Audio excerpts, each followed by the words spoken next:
check the other two. Make sure they're wired up good. A lot of good they're doing.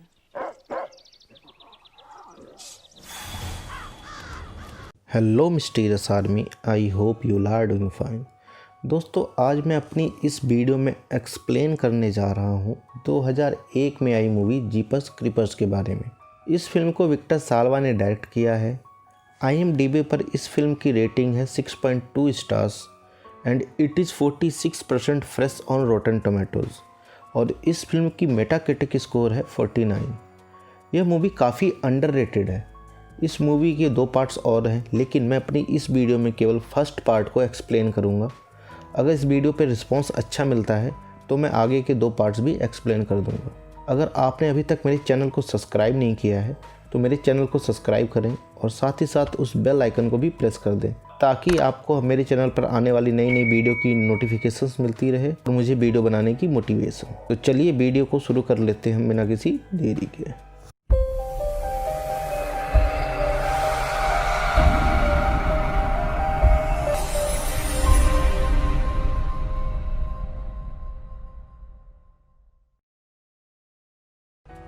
Movie की शुरुआत होती है एक highway को दिखाते हुए, जिस पे एक कार में 2 भाई बहन जा रहे होते हैं।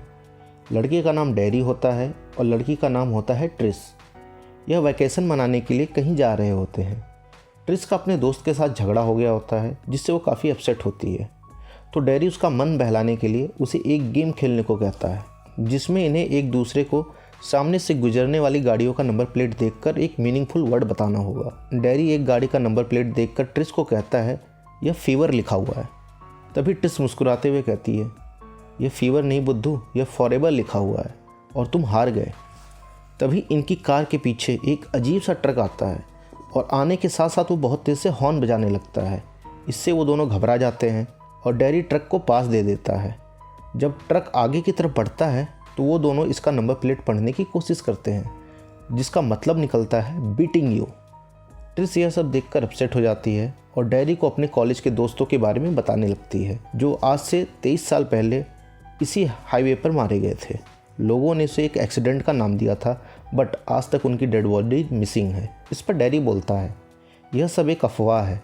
यह रूमर इसलिए फैलाए गए हैं ताकि लोग हाईवे पर ड्रिंक करके गाड़ियां ना चलाएं। कुछ दूर जाने के बाद उन दोनों को वही ट्रक दिखाई देता है जो इनकी कार के पीछे बहुत तेज हॉर्न बजा रहा था। वह ट्रक एक पुराने चर्च के पास खड़ा होता है और उस ट्रक का ड्राइवर एक पाइप में कुछ सामान डाल रहा था। तभी अचानक से उस ट्रक के ड्राइवर ने इन दोनों को देख लिया और अपनी ट्रक से इनका पीछा करने लगता है। ट्रिस घबरा कर पुलिस को फोन मिलाने लगती है, बट फोन चार्ज नहीं होता। तभी वो ट्रक तेजी से आकर इनकी कार को टक्कर मारता है, जिससे इनकी कार हाईवे से उतरकर खेतों में चली जाती है। कार पीछे से पूरी तरह से डैमेज हो जाती है। डैरी और ट्रिस को किसी भी तरीके की चोट नहीं लगती, दोनों सेफ होते हैं। डैरी एक कपड़े की मदद से अपनी कार की टूटी हुई डिग्गी को बांधता है। तभी डैरी ट्रिस से कहता है कि हमें उस पुराने चर्च में जाकर चेक करना चाहिए कि वो ड्राइवर वहाँ क्या डाल रहा था, जिसपे ट्रिस कहती है हमें आगे की तरफ बढ़ते रहना चाहिए। जब हम शहर पहुँच जाएंगे तो हम पुलिस को सब बता देंगे, बाकी वो सब देख लेंगे। लेकिन डैरी के इंसिस्ट करने पर वो मान जाती है।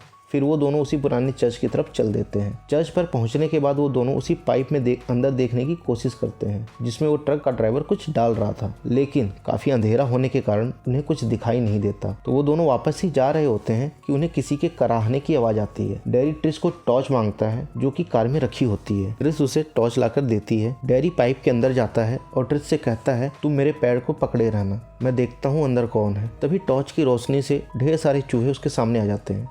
डैरी यह देखकर चिल्लाने लगता है। इन्हीं सब हड़बड़ाहट में ट्रिस से डैरी का पैर छूट जाता है और वो सीधा पाइप में नीचे गिर जाता है। डैरी जब उठता है तो उसे एक लाश दिखती है। जब वो उसके पास जाता है तो वो लाश उसे पकड़ लेती है। डैरी जल्दी से डर के मारे उस लाश के मुंह से कपड़ा हटाता है और देखता है कि वो एक यंग लड़का होता है, जो डैरी को इशारा करता है अपनी पेट की तरफ। जब डैरी उसके पेट से कपड़ा हटाता है तो घबरा जाता है। डैरी देखता है कि उस लड़के के पेट पर एक बहुत बड़ा कट होता है, जिसे बाद में स्टिच कर दिया गया होता है।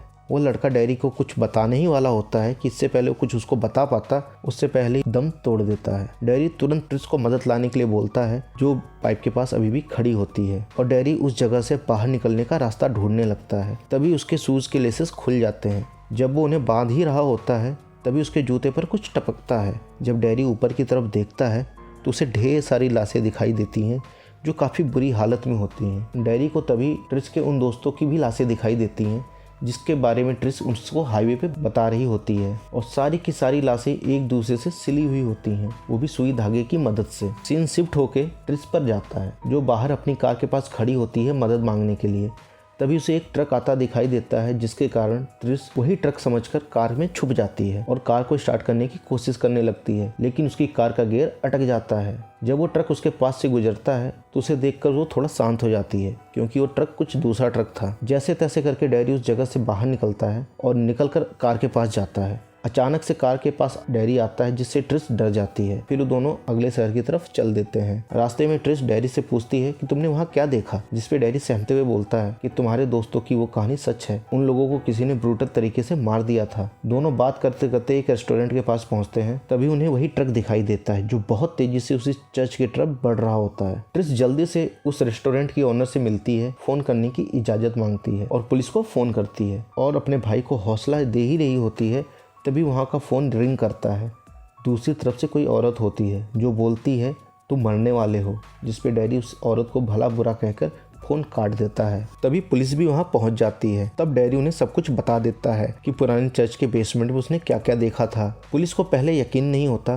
तभी रेस्टोरेंट की ओनर वहाँ आती है और पुलिस और डैडी से बोलती है तुम लोगों को बाहर आके देखना चाहिए। जब वो बाहर आके देखते हैं, उनके कार के दरवाजे खुले होते हैं और सारे के सारे कपड़े बिखरे होते हैं। तब ऑनर उन्हें बताती है कि कोई एक अजीब सा शख्स उनके कपड़ों को सूंघ रहा था, जिस पर डैरी नोटिस करता है कि उसके कार के डोर के हैंडल पर कुछ अजीब से पंजों के निशान बने हुए हैं, जो किसी नॉर्मल इंसान के नहीं लगते। तभी ट्रिस को ऐसा लगता है कि जैसे उसे कोई उड़ते हुए देख रहा है। अब पुलिस को भी शक होने लगता है, तो वो ट्रिस और डैरी के साथ उसी पुराने चर्च की तरफ चल देते हैं। कुछ दूर जाने के बाद डैरी अपने रियर व्यू मिरर में देखता है कि पुलिस की गाड़ी पर कोई खड़ा है और वो पुलिस को बताता है, जिससे पुलिस वुमन चेक करने के लिए बाहर निकलती है, जिस पर क्रीपर उसे बाहर खींच लेता है। पुलिस वाला उसे बचाने की कोशिश करता है। तभी एक हाथ आकर उसकी कार की छत को फाड़ते हुए उसको भी पकड़कर बाहर खींच लेता है। इस पे क्रीपर अपनी एक एक्स की मदद से उस पुलिस वाले का सर काट देता है। तभी कुछ चीज आके डैडी और ट्रिस की कार पे गिरती है। जब वो कार को रोक कर देखते हैं, वो चीज कोई और नहीं होती, उसी पुलिस वाले का सर होता है। तभी वो पुलिस वाले की कार को देखते हैं, जिसमें से क्रीपर बाहर आता है। तभी ट्रिस और डैडी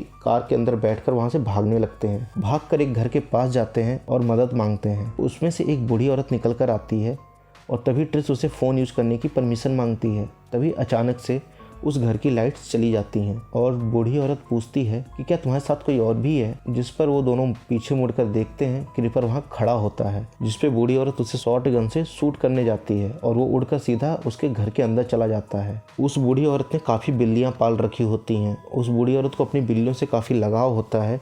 वो बिल्लियों को बचाने के लिए घर के अंदर जाती है, जिसपे क्रीपर उसको मार देता है और उसकी लाश को लाकर उन दोनों के सामने पटक देता है। और यहाँ पे हमें क्रीपर का पूरा क्लोजअप दिखाया जाता है कि क्रीपर देखने में एक भयानक क्रीचर की जैसा लग रहा होता है। वो दोनों भाई बहन क्रीपर को देखकर डर जाते हैं और वहाँ से भागने लगते हैं और भागने के लिए अपनी कार में बैठते हैं, पर बदकिस्मती से कार का गियर अटक जाता है, कार आगे नहीं जाती। तभी क्रीपर उड़कर उनकी कार की बोनट पे आके बैठ जाता है और उन दोनों को घूरने लगता है। तभी ट्रिस कार को रिवर्स करती है और कुछ दूर ले जाकर रोक देती है और सामने जब दोनों देखते हैं तो क्रीपर इन दोनों को देख रहा होता है और धीरे धीरे इनकी तरफ बढ़ने लगता है। तभी कार का गियर लग जाता है। ट्रिस तेजी से कार चलाते हुए क्रीपर को टक्कर मार देती है, जिस टक्कर से क्रीपर थोड़ा घायल हो जाता है और रोड पे गिर जाता है और ट्रिस उसके ऊपर बार बार कार चढ़ाने लगती है। यह सब देखकर डैडी उसको समझाता है रहने दो, अब ये मर चुका है। फिर वो दोनों आगे की तरफ पास वाले पुलिस स्टेशन जाते हैं और वहां जाकर अपने घर पे कॉल करते हैं और अपने पेरेंट्स को झूठी दिलासा देते हैं कि वो दोनों बिल्कुल ठीक हैं। तभी डैडी की नज़र स्टेशन में लगे फोटोग्राफ्स पर पड़ती है, जो कि मिसिंग लोगों की फोटोग्राफ्स होती हैं और डैडी इसमें सबकी डेट्स देखता है। तो डैडी को पता चलता है ये आज से नहीं चल रहा, ये पिछले कई सालों से चल रहा है। तभी अचानक से वहाँ एक औरत आती है जो डैडी और ट्रिस को उनके नाम से बुलाती है। इस पे वो दोनों हैरान हो जाते हैं कि इस औरत को हमारा नाम कैसे पता। बात करने पे पता चलता है ये वही औरत होती है जिसने इन दोनों को रेस्टोरेंट में कॉल किया होता है। तब वो औरत बताती है कि मैं फ्यूचर देख सकती हूँ और मुझे एक सपना आया था कि तुम दोनों में से कोई एक चिल्ला रहा है और कोई एक मर जाता है। तो फिर डैडी और ट्रिस उससे पूछते हैं तुम्हें उस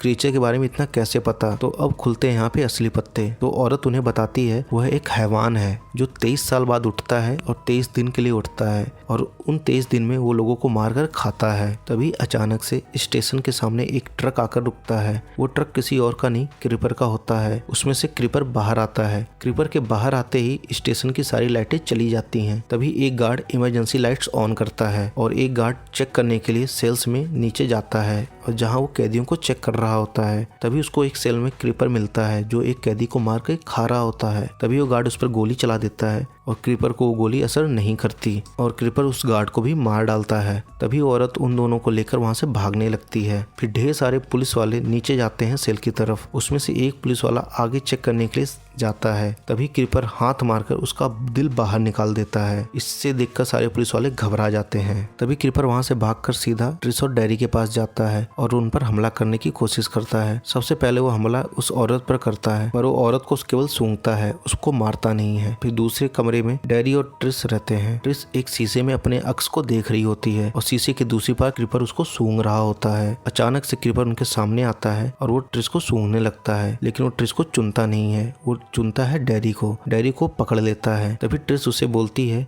कि तुम डैरी को छोड़ दो, मुझे लेके चलो। क्रीपर उसकी तरफ देखता है। अचानक से खिड़की तोड़कर डैरी को लेकर उड़ जाता है। ट्रिस उसके पीछे भागती है ताकि वो डैरी को बचा सके, लेकिन क्रीपर उसे उड़ाकर काफी दूर ले जा चुका होता है। फिर सीन शिफ्ट होता है। हमें एंडिंग सीन में दिखाया जाता है कि डैरी भी मर चुका होता है। उसी पुराने चर्च में उसकी लाश पड़ी रहती है जिसकी दोनों आंखें गायब होती हैं। इससे ये पता चलता है कि क्रीपर ने उसकी आंखें निकाल ली होती हैं और मूवी यहीं पे खत्म हो जाती है। तो दोस्तों, आपको ये मूवी एक्सप्लेनेशन कैसी लगी? आई होप आप लोगों को अच्छी लगी होगी। हमें इस मूवी में अभी क्रीपर के ओरिजिन के बारे में नहीं बताया गया है। हमें नेक्स्ट मूवी में थोड़ी डिटेलिंग और दी गई है। अगर इस वीडियो पे 1000 लाइक्स आते हैं तो मैं नेक्स्ट पार्ट को भी एक्सप्लेन करूंगा। तो मिलते हैं अपनी नेक्स्ट वीडियो में। Till then, God bless you all, take care.